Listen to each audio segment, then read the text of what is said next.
For anyone who's trusted their child to a childcare centre, the revelations in this week's Four Corners on the failed regulation of the multi-billion-dollar sector would have come as a horrible shock. The Prime Minister and Treasurer responded by saying the majority of centres care for children properly. But the gaps in the system are obvious, while the government is also proposing a large funding boost to establish universal access to childcare in Australia. Here's an excerpt from Monday night's story. I can tell you that there were multiple reports of inappropriate sexual touching, multiple reports of educators treating children really roughly, lots of broken elbows, broken wrists, kids being kicked, a lot of kids being verbally abused, yelled at, and a lot of, unfortunately, inappropriate restraint, force feeding, forcing children to go to sleep, putting pillows over their heads. And this is just one tiny amount.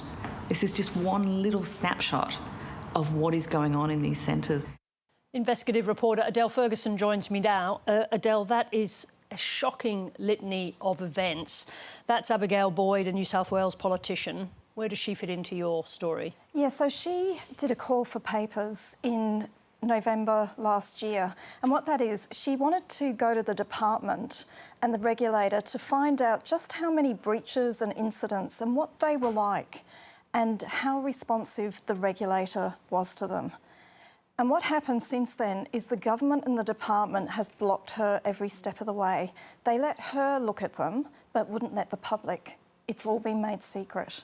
And what she was talking about is just a smidgen of what's out there. So what is she trying to achieve now? What she's trying to achieve is to find out just what's going on in childcare, because there's such a cloud of secrecy over it.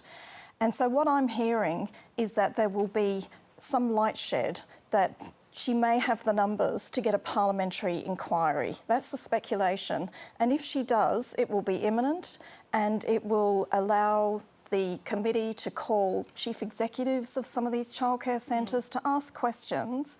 They have the powers to compel, to talk to educators to see what's going on, and also to parents to give them a voice. This is obviously the information that we need. Now, I referred in the intro there to the fact that both the Prime Minister and the Treasurer, responding to your report on Monday, said that the majority of centres are well run. Given what you're saying about the lack of knowledge, do we really know that? We don't. I hope they are well run. The problem is they're relying on the national quality standards. And the problem with that is the Productivity Commission put out a report in September which said that on average, every 4 years, centres are being assessed. In some cases, it can be up to 9 years. Hold on, you're saying they're only assessed once in 4 years? Absolutely, and 10%, 1 in 10, have never been assessed at all. Now, in that Productivity Commission report, they also asked for a commission to be established to oversee the standards, which, as you say, clearly from the numbers of visits, we don't really know exactly what's going on. So the government hasn't, as far as I know, the government hasn't responded to that request by the Productivity Commission. Is that the solution to what you've discovered, an overarching commission, do you think? I think a commission is a good start.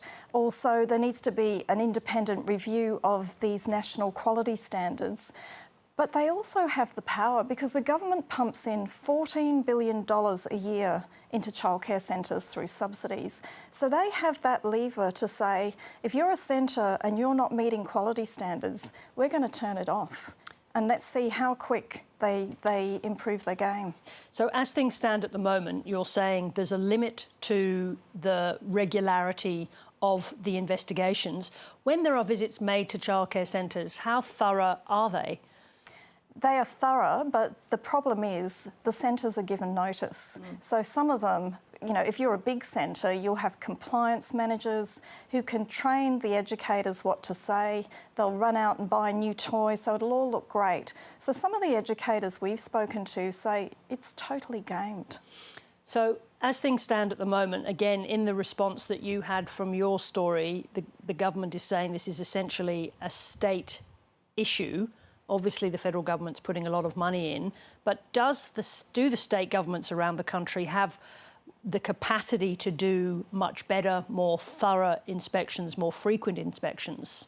I think what has to happen, because the state governments also pump in billions in grants, what they need to do is start diverting some of that money to regulation, because the regulation in all states is not fit for purpose.